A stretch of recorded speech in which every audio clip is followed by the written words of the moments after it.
வருடமாக ஜப கூட்டம் நடத்தியிருக்கு. அப்படி நடத்தி கொண்டு வரும்போது 2018 ஆண்டில் ஒரு தரப்பினர் நீங்கள் ஜெபம் செய்யக்கூடாது, ஆர்டர் இருக்கிறதா என்று சொல்லி காவல்துறையில கம்ப்ளைண்ட் பண்ணாங்க. அந்த கம்ப்ளைண்ட்ல டிஎஸ்பி இளங்கோவன் அவர்கள் தலையிட்டு 2 தரப்பினரும் சுமூகமாக போங்க, ஜப கூட்டம் நடத்தி கொள்ளலாம் என்று ஒரு முடிவு எடுத்தது. பின்பு பீஸ் கமிட்டி போட்டாங்க. தோவாளை தாசில்தார் அவங்க அந்த பீஸ் கமிட்டியில நான் சொன்னேன், இது ஜனநாயக நாடு, இது மத சுதந்திரம் இருக்குது, நான் ஜெபிப்பதற்கு யாரும் ஜெபிக்க கூடாதுன்னு சொல்லி தலையிட முடியாதுன்னு சொல்லி. ஆனா அப்போ பீஸ் கமிட்டியில ஒரு ரெட் போட்டாங்க, நீங்க இதுல உங்களுக்கு மத கலவரம் ஏற்பட வாய்ப்பு இருக்கிறது, ஆகையினால நீங்க பிரேயர் பண்ணக்கூடாதுன்றதான ஒரு நோட்டீஸ் கையில கொடுத்தாங்க. ஆகையில அன்றிலிருந்து 2018 இருந்து நாங்க பிரேயர் இங்க நடத்தல. ஏன்னா சட்டத்தை மதிக்கக்கூடியவர்கள். ஆகவே நீங்க கோர்ட்ல போய் ஆர்டர் வாங்கி நடத்துங்கன்னு சொன்னதுனால ஹைகோர்ட் மதுரையில போய் வழக்கு பதிவு செஞ்சோம். அந்த வழக்குல எங்களுக்கு ஜப கூட்டம் நடத்தலாம் என்று சொல்லி தீர்ப்பு வந்தது.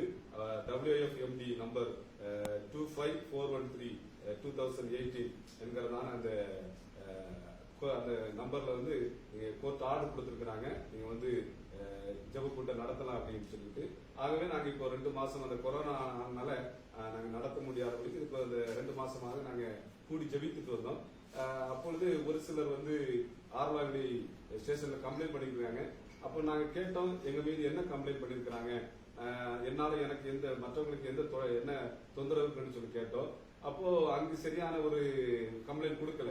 என்ன கம்ப்ளைண்ட் கொடுத்திருக்கிறாருன்னா, ராமன் என்கிறவர் நீங்க வீடு வீடாக ஒரு கூப்பிடுறீங்கன்னு சொல்லிட்டு. நான் 15 ஆண்டு காலமாக இங்க கூடி ஜபிக்கிறேன், யாரும் எனக்கு நீங்க வாங்க வாங்கன்னு அழைக்க வேண்டியது இல்லை. அப்படியே இப்போ என்ன பண்ணிருக்கிறாங்கன்னா, கொரோனா ஆகனால நீங்க கூடக்கூடாது அப்படின்னு சொல்லிட்டு. ஆனா அரசு அனுமதி கொடுத்திருக்கிற 100 பேர் கூடி ஜபிக்கலாம் அப்படின்னு சொல்லிக்கிட்டு.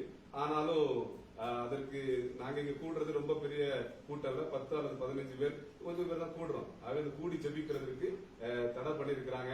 இது ஒரு சில இயக்கங்கள் இதற்கு எதிர்ப்பு தெரிவிச்சு நேற்றைய தினத்துல கிட்டத்தட்ட நீங்க பேப்பர்களை பார்த்திருப்பீங்க, கிட்டத்தட்ட 70 பேர் சொல்லி போட்டிருக்கிறாங்க. அவங்க எல்லாம் இந்த இடத்துல முற்றுகையிட வந்திருக்கிறாங்க. குறிப்பாக நேற்று தினத்திலே கூட ஒரு சகோதரர் அந்த கூட்டத்தில் உள்ளவர் உங்க வீடு புகுந்து அவரை அடித்து நொறுக்குவோம் வாருங்க என்று சொன்னதான வீடியோ ஃபுட்டேஜ் ஆடியோ என்கிட்ட இருக்குது. இன்னும் பார்த்தாச்சுன்னா காவல்துறை ஒத்துழைப்பு கொடுக்கிறது. ஆனாலும் அந்த நேற்று தினத்துல மாலை நேரம் ரொம்ப மன உளைச்சல். ஏன்னா நாங்க சட்டத்தை மதிக்கிறவர்கள், இது ஜனநாயக நாடு.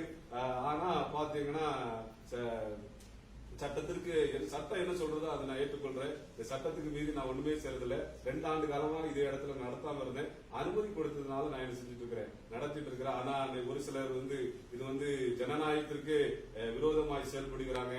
ரொம்ப மன உளைச்சலா ஏற்படுகிறது. ஏன் கிறிஸ்தவர்கள் இங்கு வாழக்கூடாதா?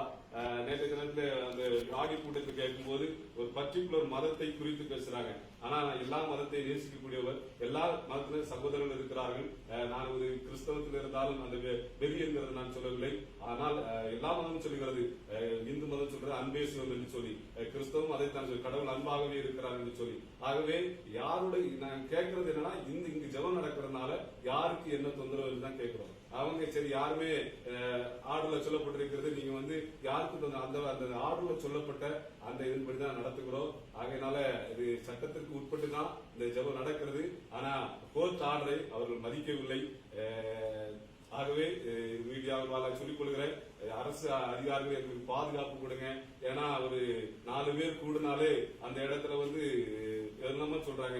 இதே நேற்று தினத்துல 100கணக்கானவர் கூடினாங்க. ஒரு கிறிஸ்தவங்க கூடியிருந்தா அது என்ன நிலைமை ஆயிருக்கும், உடனே வழக்கு தொடுத்திருக்கிறார்கள். ஆனால் இது என்னவென்று சொல்ல எனக்கு தெரியவில்லை. ஆகவே ரொம்ப அச்சப்படுத்துகிறார்கள். கோர்ட்டை அவமதிக்கிற காரியமாகத்தான் நான் எண்ணிக்கொள்கிறேன். ஆகவே எனக்கு இந்த பாதுகாப்பு தந்து, இல்லைன்னா இந்த கிறிஸ்தவன் என்கிற ஒரு முறையில நான் இந்த இந்திய தேசத்துல வாழக்கூடாது என்று சொன்னால் அரசு கருணை கொலை செய்துவிட முடியாது கேட்டுக்கொள்கிறேன். இல்ல 10 பேர் கூடி ஜபம் பண்ணா கொரோனா பரவிடுமா? இப்ப 100க்கு மேற்பட்டோர் நேற்றைக்கு கூடுனாங்களே, அப்ப கொரோனா பரவாதா? இல்ல தண்ணி அடிச்சுக்கிட்டு கெட்ட வார்த்தை போட்டு பயங்கரமா நாடகம் நடத்துவாங்க. அது அந்த கெட்ட வார்த்தையை என் குழந்தை கேட்க கூடாதுங்கிறதுக்காக பிள்ளைய நாங்க ரூமுக்குள்ள வச்சு பூட்டி வைக்கிறோம். என் குழந்தை அந்த வார்த்தையை கேட்க கூடாதுங்கிறதுக்காக நாங்க அந்த 4 செவருக்குள்ள இருந்து ஜபம் பண்றதுனால யாருக்கு என்ன இடைஞ்சல்? நாங்க ஒரு மைக்க போட்டோ இல்ல speaker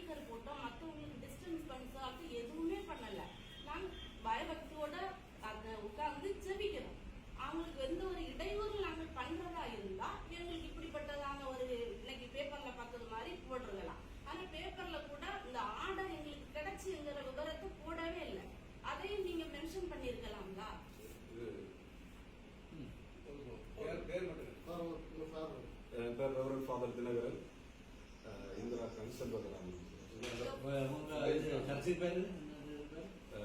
BEC P PEC prayer house